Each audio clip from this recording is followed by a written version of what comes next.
Bonjour à toutes et à tous et bienvenue sur cette nouvelle vidéo. Aujourd'hui on revient sur la saison hiver 2019.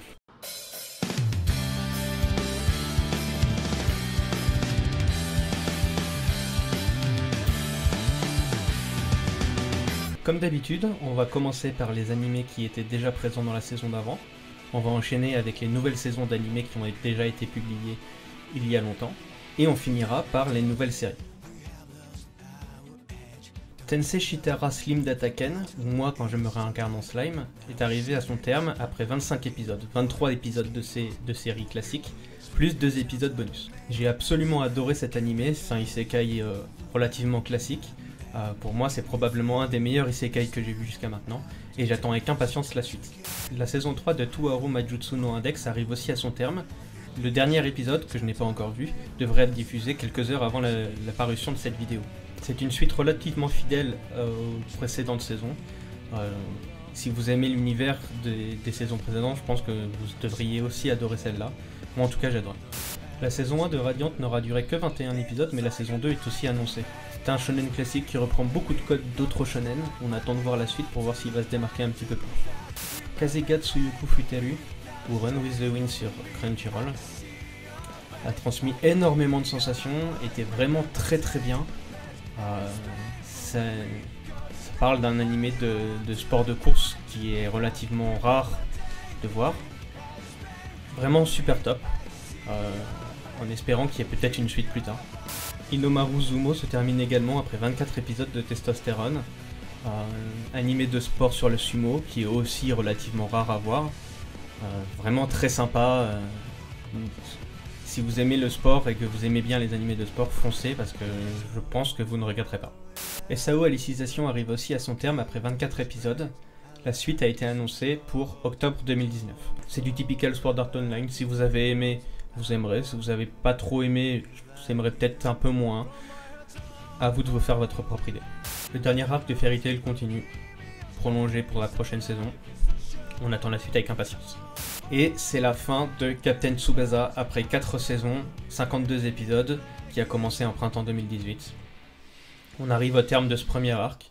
On ne sait pas encore s'il y aura une suite, une réadaptation de la suite. En tout cas, si elle arrive, on la visionnera avec beaucoup de plaisir. On enchaîne avec les nouvelles saisons d'anciens animés et on commence par Mob Psycho 100. Toujours aussi sympa, c'est vraiment dans le même esprit que la saison 1. Qui allie humour et beau fight. Si vous avez aimé la saison 1, n'hésitez pas à regarder la saison 2, elle vaut vraiment le coup. Et de même, on attend la saison 3. On a ensuite la suite de Kakegurui Gambling School. C'est pareil, ça suit vraiment bien la première saison. La saison 2 s'arrête en plein milieu de l'arc et on attend la suite avec impatience. Cet hiver, on a aussi eu la saison 3 de Date Alive. Ça reste très comique et très romancé. Et on voit l'apparition de nouveaux personnages. La fin est un peu laissée sur sa fin. Le dernier épisode, moi j'ai pas été hyper fan du dernier épisode, mais en soi la saison complète est relativement sympathique. Malheureusement, je n'ai pas encore pu voir la saison 2 de Piano no Mori. C'est Netflix qui a les droits et ils l'ont pas diffusée en simulcast pendant la saison hiver, donc elle devrait arriver pendant la saison printemps. Je reviendrai là-dessus probablement dans la prochaine vidéo, dans une vidéo spéciale Piano no Mori. On finit cette section de nouvelle saison avec Wise, qui n'est pas présenté comme une nouvelle saison, mais qui est la suite de Handshaker. Je pense qu'on peut regarder Wise sans avoir regardé Handshaker, mais il y a des personnages de Handshaker qui apparaissent dans Wise, et du coup, si vous n'avez pas vu l'anime précédent, il y a des chances que vous ne compreniez pas forcément tout, parce que il y a des personnes que vous ne connaîtrez pas, etc. Et on finit avec les nouveautés, et on commence cette fin avec Yakusoku no Neverland, The Promised Neverland. C'est un animé que j'ai trouvé très sympa, c'est pas exceptionnel. Disons que j'ai trouvé le premier épisode incroyable, les derniers épisodes vraiment sympas, et au milieu il y a peut-être c'est un peu plus lent, ou disons que avec un premier épisode qui m'a vraiment marqué, la suite n'a pas été à la hauteur du premier épisode. Et ça m'a peut-être un peu... j'ai eu une petite baisse au niveau de mes attentes qui n'étaient pas accomplies, mais c'est parce que j'ai trouvé vraiment le premier épisode incroyable et que je m'attendais à ce que la suite le soit aussi, vu tous les échos qu'on a sur ce manga de base. Et au final, ça m'a pas... Il y a quelques épisodes qui m'ont transporté énormément, mais pas l'intégralité de l'anime.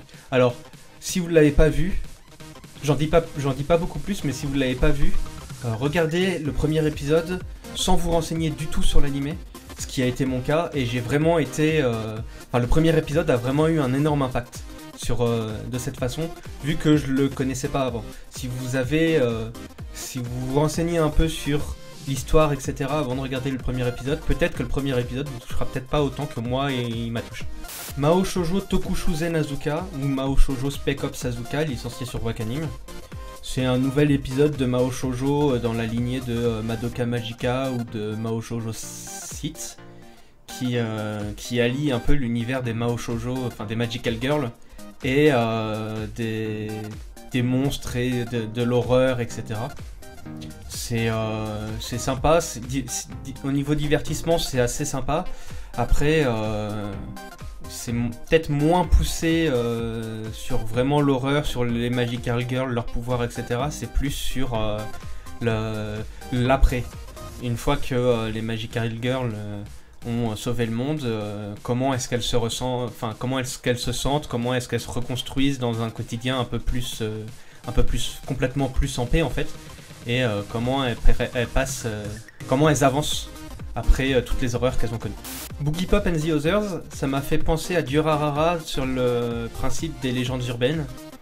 Boogie Pop est une légende urbaine qui est décrite comme un ange de la mort qui vient tuer les femmes quand elles sont à l'apogée de leur beauté. C'est un peu le synopsis, mais l'anime en soi ne correspond pas du tout à ça. Et c'est dans une académie, il y a quelques histoires qui se suivent les unes après les autres avec des intervenants surnaturels. Et l'intervention de ce dit Boogie Pop. C'est assez sympa, moi j'ai bien aimé. Il y a 18 épisodes, ouais, moi j'ai bien aimé. Kaguya-sama Love is War, c'était un peu pour moi cette saison la petite touche de douceur. C'est un animé très axé comique amour, mais dont en gros, l'amour est décrit comme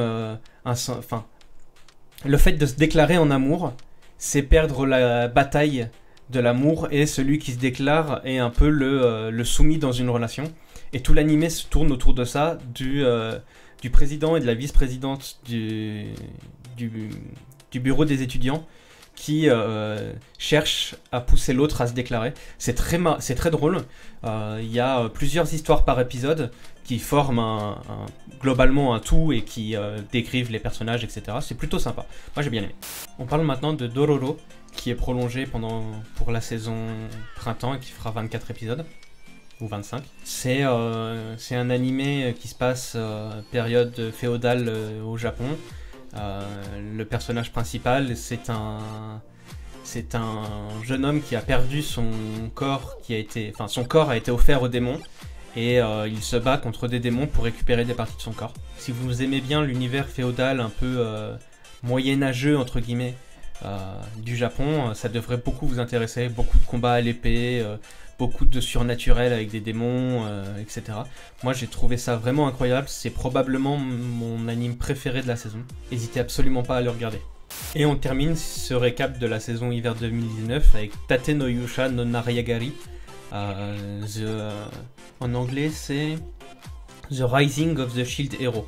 Donc c'est la croissance du guerrier au bouclier. C'est un nouvel isekai qui nous emmène lui aussi dans un univers un peu médiéval fantastique. Et c'est 4 héros qui ont été téléportés dans un nouveau monde pour sauver le monde. Et nous on suit l'histoire du guerrier au bouclier. Le début change pas mal d'un isekai classique, puis la suite rejoint en général, même si l'histoire générale diffère des isekai classiques où le personnage qui est téléporté dans un nouveau monde est ultra fort, etc. Là ça change pas mal. Moi j'aime beaucoup. Après c'est un peu mitigé. On a eu Slim Dataken cette saison aussi qui était vraiment absolument incroyable, donc on peut pas s'empêcher de faire la comparaison entre les deux. Mais Pour moi, ça reste un très bon isekai et je vous le conseille. On passe maintenant très rapidement au top 5 opening de la saison. En 5ème, The Promised Neverland.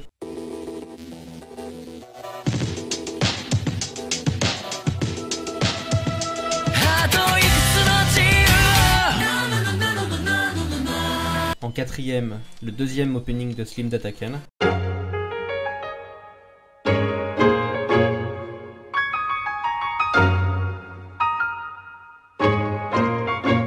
En 3ème, l'opening de Tatei no Yusha.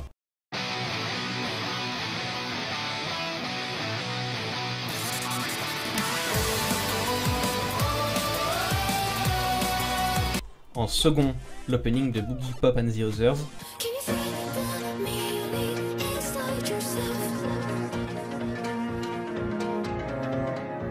Et en premier, l'opening de Dororo.